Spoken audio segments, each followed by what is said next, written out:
I didn't get the job. I didn't get the grant, so I decided to give up the book. This is a video that's about allowing yourself to give up. Hi, my name is Vanessa. I'm a TV writer. I've written for shows like How to Get Away with Murder. I've written for The Sandman, Fate the Winx Saga, and I've also developed anime with Crunchyroll. Right now, I'm on a journey of writing a novel in 2 years, and we're in peril right now. Today's video, we're talking about just giving the fuck up. Just giving up. And what do you do when you want to give up? As recently as a couple weeks ago, I missed out on a job that I really thought I was going to get, a writing job in the TV industry. And in that same week, I did not get a grant for this project that I wanted to do. And in the same week, I got some feedback about my fucking book that was shitty. Just rejection, despair, sadness. And I know I'm not by myself. That's how I feel good, because if you're in this climate right now as an artist, as a writer, you know, these grant pockets are dry as shit. These opportunities are really hard to come by right now. You might not be in the space to write the best of your ability, and you know, you might not be getting feedback from other people that it's bad, but you're reading your own stuff and you're like, this is a hot mess. This is a hot mess. We are in the trenches. So I recently suffered all these losses in the writing journey, which we all suffer from, and sometimes we just can't pick ourselves back up. I could not pick myself back up. I had to get out of LA. I had to flee. This is not the first time that I fled when I'm like going through a crisis. I just bought a ticket to Iceland and I just left. This is par for the course for me, and that's why I feel like I can talk about what happens when you just give the fuck up and what that feels like. I had disappointments. I had to leave LA. I went back home. I didn't write shit. I did a whole video about writer's block earlier, and this is not the same thing. I don't know if you've the crushing weight of everything in life, you just can't do it. It's not like, it's past like, I don't have the discipline to sit down. It's past all of that. Life is really hard, and I'm suffering from rejections in whatever capacity, and you cannot write. There's nothing there. I cannot be the only person that's experienced that, like nothing there. That's where I was on the couch. I couch rotted. I got outside, but we'll talk about that in a second. You have to make the discernment as far as if this is like I need to just give up for a second moment, or if this is just like I just need to look at my writer's block issues and like get this discipline and look at my life. There's a difference between I'm saying yes to too many things, I'm people pleasing, that's taking away from my art. There's a difference between that and like I'm waking up struggling to figure out how to survive. I keep getting told no, there's doors slamming in my face, and I can't do this. It's a life block, not an internal block. External forces are crushing on your head.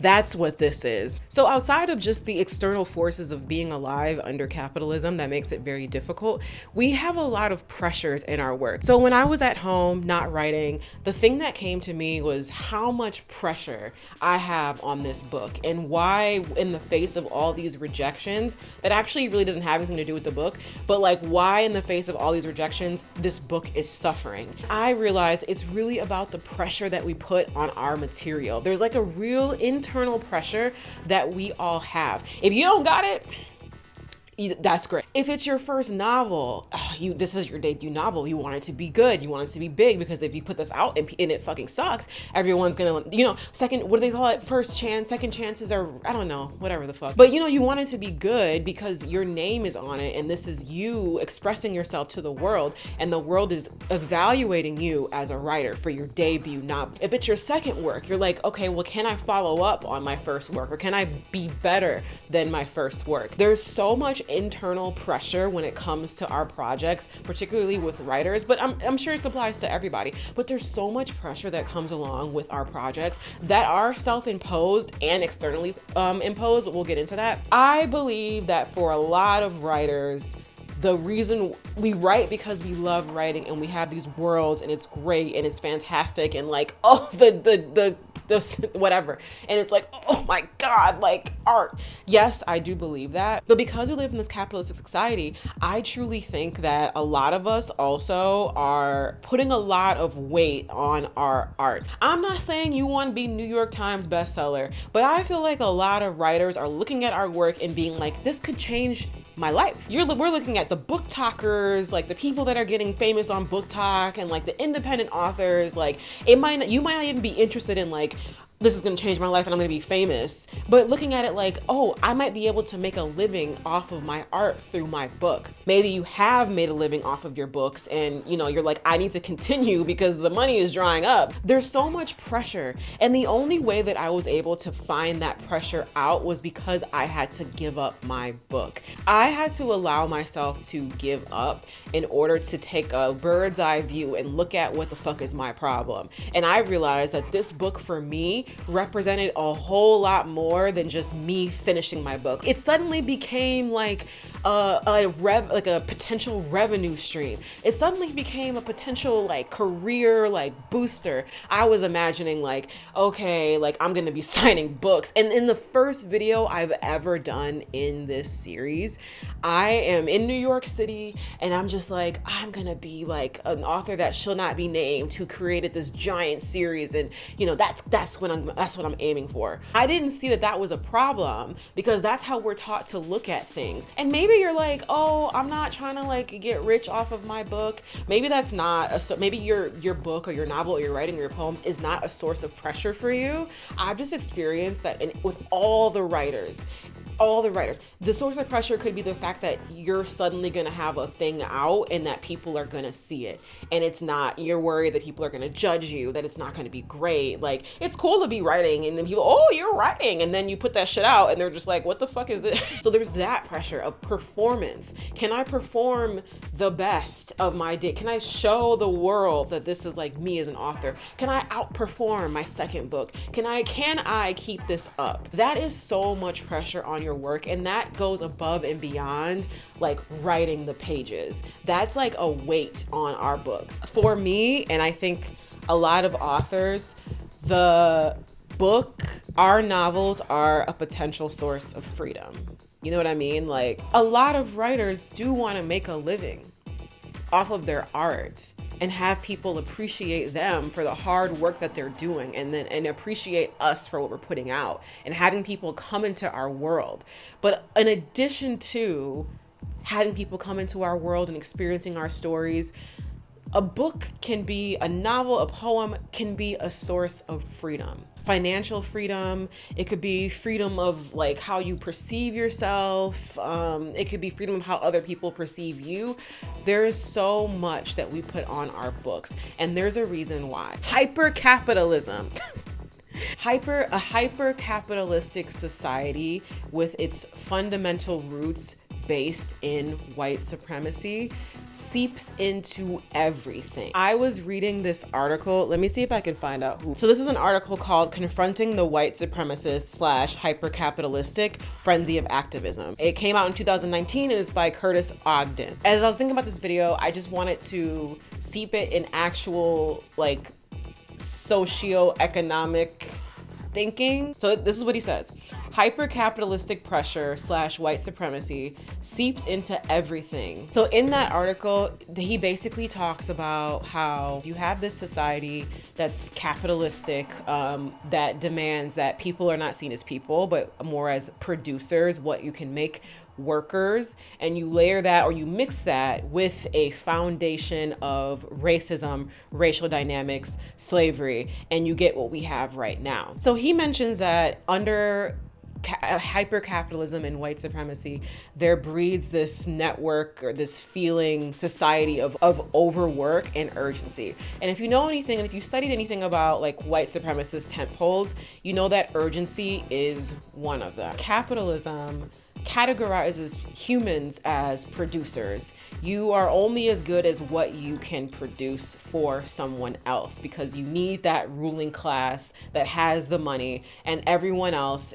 are producers that are there to serve and to bolster the companies, the finances of that kind of ruling class. And then you have that layered or mixed in with white supremacist culture, because this country was founded upon racism. In my opinion, this is not fact, but if I were writing a paper, in creating this hierarchical system of if you are not employed, if you are underemployed, you are less than, easily mixed with a system of anti-blackness and white supremacy, where now we have a people who are second class, who are not humans, who are subhumans, who will always be under here.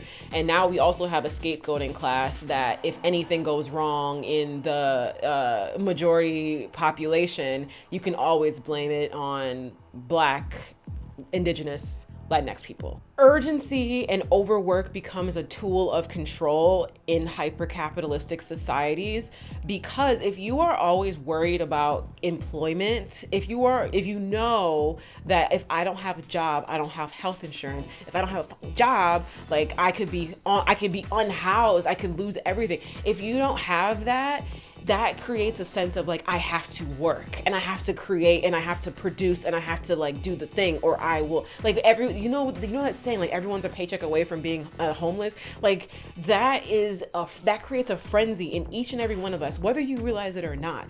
And that includes us artists. We barely have time to organize our thoughts. We don't have time to read, right? That we talked about that in the writer's block video. We don't have time to read. We don't have time to have our boredom hours.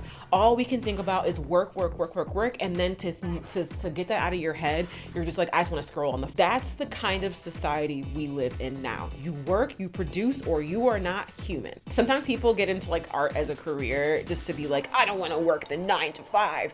Bitch, this is the 9 to 5. It's just more broke. Side note, at my graduation at NYU, Robert De Niro spoke to us at the Tisch graduation, and his speech basically began and ended with "you're fucked." He literally started his speech with that word. He was like, well, you guys are fucked. He was right. Even if you're not an artist for pay, it's easy for even our stuff that we do as hobbies and for the love of the game to become saturated with that hyper-capitalistic idea and having those pressures put on it of high performance, getting things done, wanting to make money off of it, wanting eyes on it. So I can't remember the article right now, but it was an article from a university, and basically they were saying economization refers to the fact that everyone begins to evaluate all aspects of society on the basis of economic value. All aspects of society are affected and infected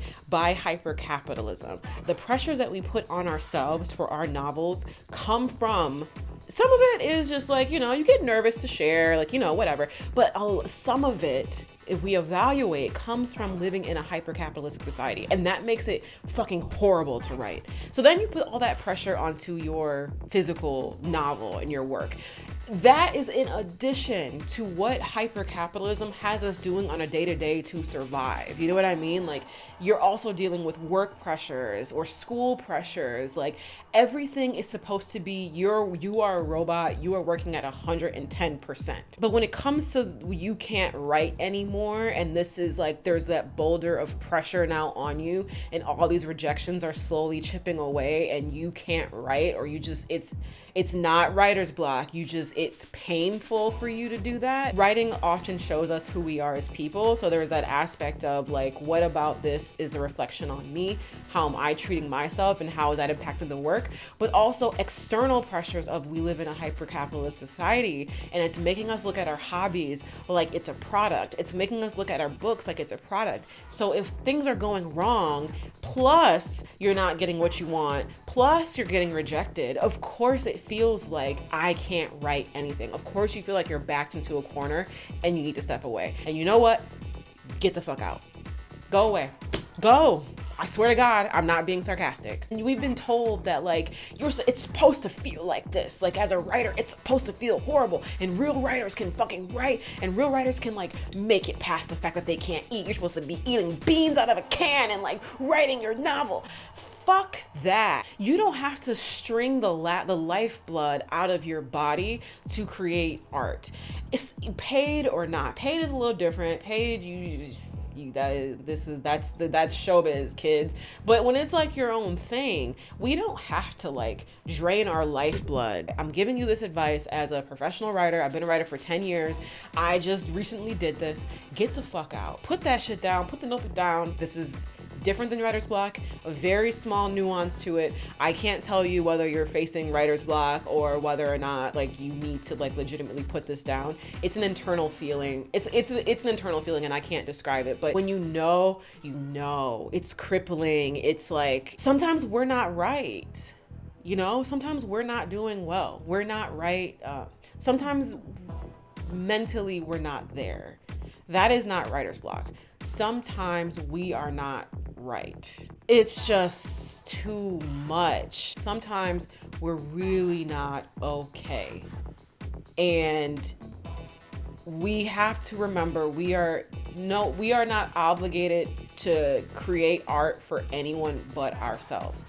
So that's why the first step is to get the fuck out. The most honest creative advice I think I have to offer, like if it's original, is sometimes you really have to put the pen down and go live life. Like, we can't create from empty cups. That's what I'm trying to say. Like, no.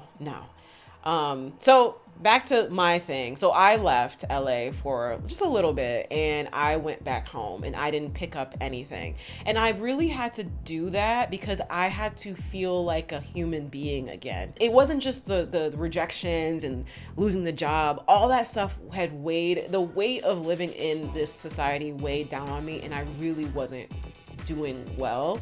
And so my work was really impacted. So instead of being like, I'm gonna push through like 500 words a day, I'm gonna go. And that's not to say that you have to book a ticket and like fly to Iceland like I did a couple years ago.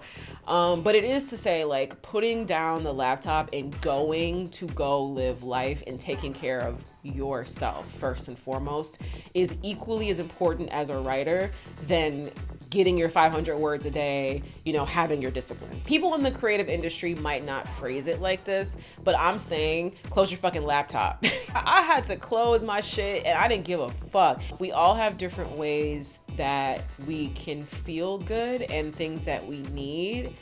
You know, it might not be going back to the Midwest. It might be you need to go to Paris, or you just need to close your laptop and focus on hanging out with friends. Me getting out of LA was so crucial because I exposed myself, A, to new stimulus, but B, I connected with myself. I needed physical distance. For me, I needed physical distance away from the work in order to do this. Who do you have in your corner that you could call? And instead of writing, you call your people.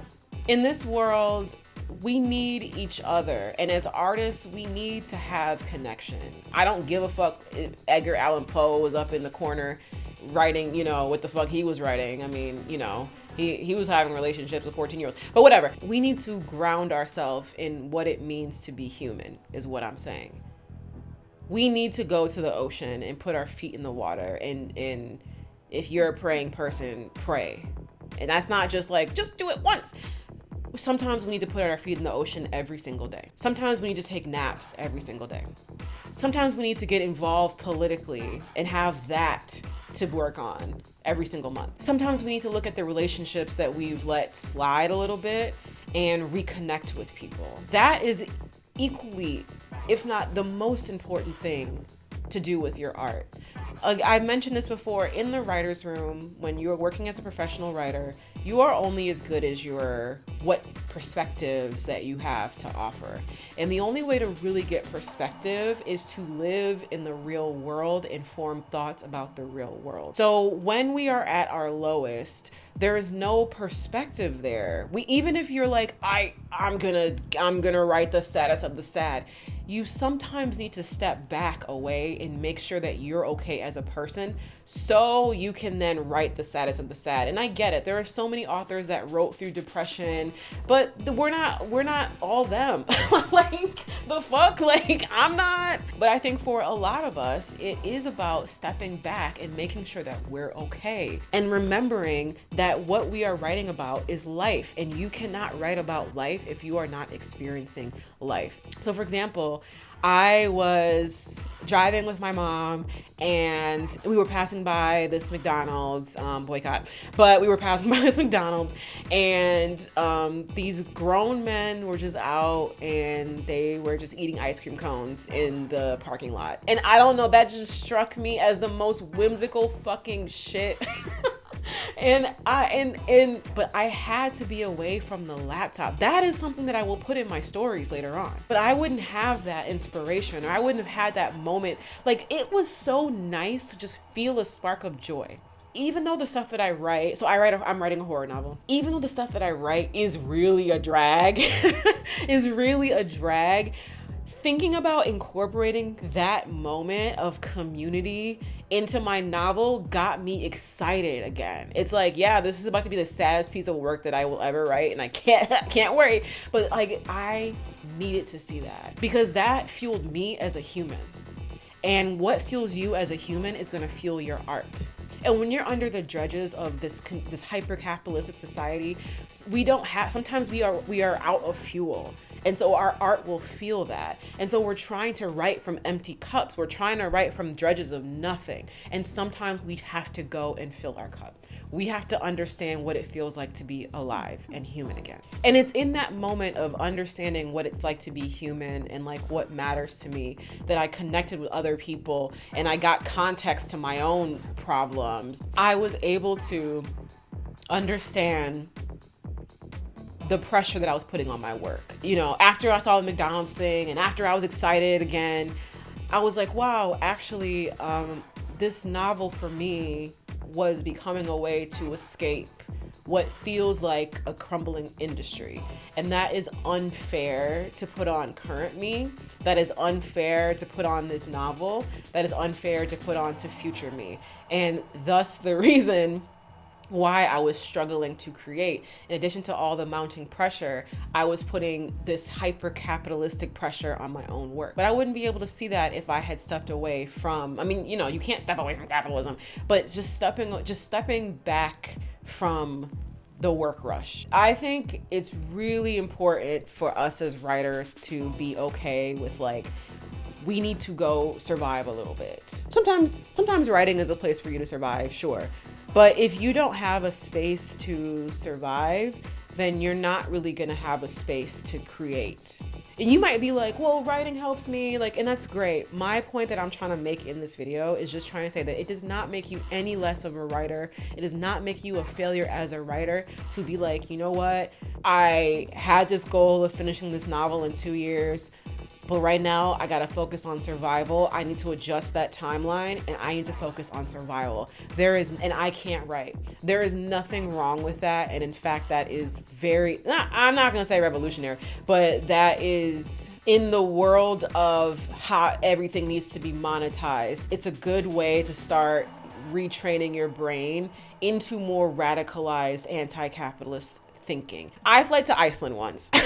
I got a ticket. I literally was just like, places to go that are okay for solo travel. Okay, boyfriend, I'm out. That's like my mode of operation, is just like to leave. I need to leave the whole entire city behind. But it was like a buildup of stuff. And so I kind of explode and I just like leave. And that's a problem to solve. But I didn't write shit. And I later on put that story and put that travel into my work. But I need it was a real bad time. Go survive and then evaluate what you want to write. If you can change your expectations for your writing, and if you can change the expectations for how long it's going to take, and then you can reincorporate discipline. You know what? I'm not ashamed to say this. I think that's why I party a whole lot. I've cut back tremendously but our favorite author, James Baldwin, I was reading, that man was out all night partying. That man was ripping and running in the streets, and it wasn't just like partying for partying's sake. He was inviting civil rights activists. That man, he was pouring into his cup. The great authors of our time took breaks. The great authors of our times had to pour into themselves. Partying. Maya Angelou, I didn't know that she was a showgirl. She was a dancer. They had ways to pour into themselves and to have fun. We need to have fun. And like James Baldwin, be socially engaged. So by the end of the trip, hanging out with family, seeing nature, just all of that, I came to this very grateful conclusion of like, no, this is amazing that I write full time. And my work, but this work in particular means a lot to me, and I can't let capitalism get to this work. And it's okay that I might need a little bit of a break, and I'm not a failure if I just need to pause on this, and I'm not a failure if I take more than 2 years to get this done. And it's okay that after a month of like no, after a few years of just like this industry and rejection, it's okay if we can't do that right now. Going home helps affirm that for me. Like, you might need to take a step away. I can still have the 2-year goal, and I still do have the 2-year goal, but I'm now okay with I might need to take gaps, and we'll see what happens. So put it down, go live life, go survive. That's what it is. You are not less of a writer. Like, just you are not less. It goes. I almost go do drugs with your friend. No, I'm just. So here I am. Literally, I came back this week. I am fresh off of this spiral out of the city, and it's not fixed. Of course, like, the external world can't be fixed by internal retrospection, but the relationship I have with my work has changed. And I'm trying to make sure I'm constantly being vigilant of not perpetuating capitalism within my own work and the framework of how I view my work. And because I had the McDonald's story, and like there's a few other moments that like I was eating fucking great bomb enchiladas on the river, like things like that. Now I'm excited to write my story again. Like I've lived moments, I have things to pour into it. And it's not just like, oh, you have scenes. No, I have feelings, and I have life to put into my stories because I gave life to myself. We are here to make thoughtful, conscious art to the best of our abilities. And in doing that, we need to be aware of how the world affects our art, and when we as human beings need to step away from the material. Sometimes we have to understand ourselves first before understanding ourselves as writers or as artists. Like, we're more than just the artists. That's what I'm trying to say. Like, view yourself as more than an artist. You are a human being. You are not a producer, right? We are not producers. Because just because you're calling yourself an artist doesn't mean, like, you can call yourself a lawyer, you can call yourself a whatever. You are still considered a producer in capitalism. So even as an artist, you are a producer, and we are more than producers. We are human beings. And so as conscious artists, we need to always make sure that we are nurturing the human being side of us and taking care of us, and knowing when we need to stop producing for a little bit. It's more than the world needs artists. It's the world needs artists who are involved in the world. I did a video about the role of the artist, like it's like later, one of my earlier videos. The world needs artists who are living in the world, who are alive, who are active members of society, and who are taking care of themselves. We need more writers like that. We need more artists like that to survive this. We have to survive this first, right? You can't survive. You can't do your art, your conscious, amazing, wonderful, beautiful art if you're not able to survive. Thank you so much for watching, and good luck. Wish me luck on another week. And this is my week of pulling myself out of the trenches and writing again. Yeah. Bye.